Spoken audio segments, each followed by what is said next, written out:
Isipin mo, Ano yun? nag-picnic kayo. Ano ba tawag yan? Picnic ba yan?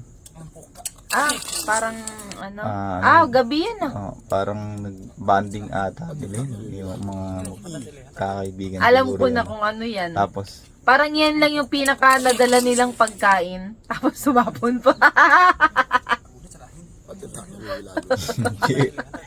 parang, parang tama ka. Tumapon. Hindi naman alam.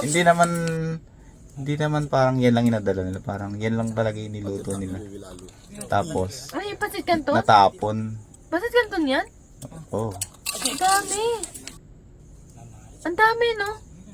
Dami rin natapon. Hala, kung ako yan, hindi ko na kukunin yan. Kakainin pa kaya nila yan? Yung mga natapon. Siguro hindi ka na mag-aaksay ng panahon na kunin yan kung di mo ano, hindi ba? Hindi, kinukuha pa nila. Nagtatapon. Kakainin nila yan. Kinukuha pa nila. Yan. Kasi alam ko na, kasi ano yan eh. Yan na yung ano ng tag dito. Kumbaga, wala silang choice. Yan na yung Kaya kakainin talagang nila. kakainin nila yan. Kumbaga, luto na eh. Nandyan na yan. Pero kaya pa naman nila bumili yan. Pero yan na yung luto. Siguro gutom na. Ano yan eh. Gutom Parang na. sila lang yun nandyan eh. Parang malayo yan. Baka. Parang yung lugar na ganyan, naaalala ko yan eh. Parang ano siya. Baka nasa Parang malayo. tumana. Bukid ganun. Diba? Parang bukid yan eh. Pero isipin mo kung ikaw ganyan. Mga flashlight Kung pa. ikaw magluluto ng ganyan sa tapon, kakainin mo ba? O kaya?